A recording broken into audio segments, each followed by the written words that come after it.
The morning sun broke through the thin curtains of a small, cracked window on the east side of the apartment complex that everyone in South Bridge called the block. The air smelled of asphalt, cheap detergent, and dreams that never quite made it past the corners of 113th Street. Malik Johnson, 17 years old and already carrying the weight of a lifetime, woke to the sound of his mother's voice calling him from the kitchen. "Malik, you gonna be late again, baby," she said, her words softened by the rasp of exhaustion. He rubbed his eyes, sat up, and looked around at the faded posters on his wall, LeBron, Tupac, and one of a rocket launch from NASA that said, "Aim higher." That one wasn't just a decoration, it was a promise he whispered to himself every night. Malik lived with his mother, Carla Johnson, in a one-bedroom apartment they had shared since his father had left when Malik was 9. Carla worked double shifts at a nursing home, her hands always smelling faintly of bleach and lavender lotion. Malik had grown used to the rhythm of their life,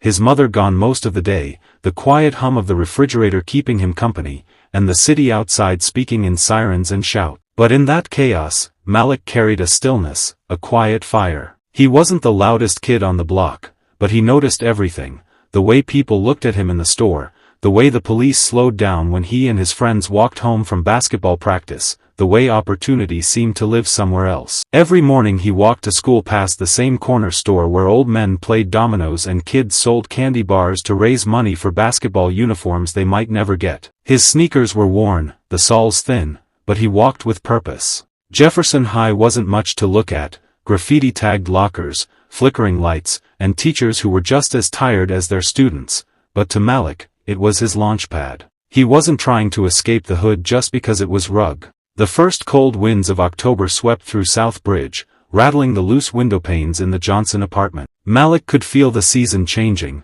not just in the air, but in himself. Senior year had begun, and the pressure weighed heavy on his shoulders. College applications, essays, grades, bills, everything seemed to close in around him at once. The walls of his apartment felt smaller, the nights longer. His mother still worked double shifts, often coming home too tired to talk. Malik would leave her notes on the counter, "Love you, Ma. I'm gonna make it," small promises written in a shaky hand but filled with fierce belief. At school, Malik spent his lunch breaks in the library, researching scholarships, printing out forms, watching videos about engineers who looked like him, though there weren't many. Sometimes he'd find stories about black inventors and scientists, and his chest would swell with pride. But in the next breath, reality would pull him back down.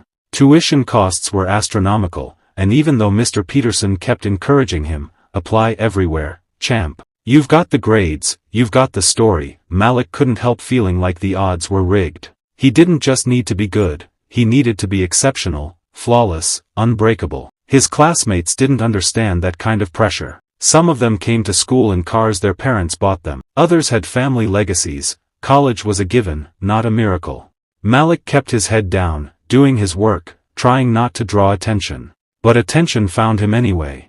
One afternoon, while walking home with his backpack slung over one shoulder, he heard a voice call out behind him, "Hey, kid, stop right there." 2 police officers stepped out of a patrol car parked on the curb. Malik froze. His stomach dropped. He hadn't done anything wrong, he was just walking home from school, but in South Bridge, that didn't always matter. "Where you headed?" one officer asked, his hand res. The next morning, Malik walked to school with heavy steps and a heavier heart. The streets of South Bridge looked the same, cracked sidewalks, faded murals, the smell of fried chicken and exhaust fumes in the air, but something in him had dulled. He no longer looked up at the sky. He barely even looked ahead. His dream, once blazing bright, now flickered like a candle running out of wax. When he arrived at the lab, Mr. Peterson was already there, pacing. He looked up and smiled. "You came," he said.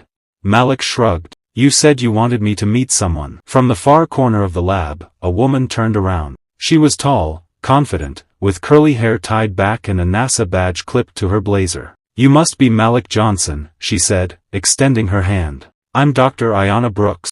Malik froze. NASA? He'd spent his whole life dreaming of that 4-letter word. Dr. Brooks smiled warmly. "Mr. Peterson sent me a video of your drone project. You've got serious potential, young man. I run an outreach program for students in underrepresented communities. We mentor young engineers, help them apply for internships and scholarships. I think you'd be perfect for it." For a moment, Malik couldn't breathe. The disappointment that had been crushing him began to lift. You really think so? I don't think so, she said. I know so. That meeting changed everything. Over the next few weeks, Dr. Brooks became Malik's mentor. She met with him every Saturday at the community center, teaching him how to refine his designs, write professional proposals, and prepare for college interviews. She didn't just teach him science, she taught him how to navigate a world that wasn't built for him. The system won't always be fair, she told him one afternoon. But that's why we build. Engineers don't wait for things to change, they create change. Those words struck Malik like lightning. For the first time, he saw his dream not as an escape from South Bridge, but as a way to. The summer sun rose over Houston like a promise. The NASA compound shimmered in the heat, its steel and glass building standing tall against a flawless blue sky. Malik stood at the entrance, his ID badge clipped to his shirt, his heart pounding. He couldn't believe he was here, really here. The boy from South Bridge, who used to build drones out of scrap metal and dream from a fire escape, was now walking through the gates of NASA. He paused for a moment, closing his eyes. The scent of jet fuel and ozone filled the air, the smell of flight. He smiled. You made it, he whispered to himself. Inside, everything was buzzing with life. Engineers in white coats hurried down hallways, screens glowed with satellite images and schematics, and the low hum of innovation filled every corner. Malik followed Dr. Brooks through the corridors, barely able to keep his excitement contained. You'll be working with the aerospace design team, she explained. They're testing new drone propulsion systems for Mars missions. Malik blinked. Mars? Like, the Mars? Dr. Brooks laughed. Yes, the one up there. Don't worry, we'll start small. Over the following weeks, Malik poured himself into the work. The lab was everything he'd ever imagined and more. Clean, bright, filled with the sound of discovery. The other interns came from across the country, kids from Ivy League schools, tech academies, and science magnates. At first, Malik felt out of place. His accent, his clothes, the way he carried himself, it all marked him as different. But soon, his brilliance spoke for him. During one meeting, the team faced a problem with a propulsion algorithm. Malik studied it quietly, running the numbers in his head. Then, hesitantly, he raised his hand. If you adjust the thrust-to-weight ratio and change the angle of the intake fins by 2 degrees, you could stabilize the lift. The room fell silent. One of the senior engineers frowned. And how'd you figure that? Malik swallowed hard.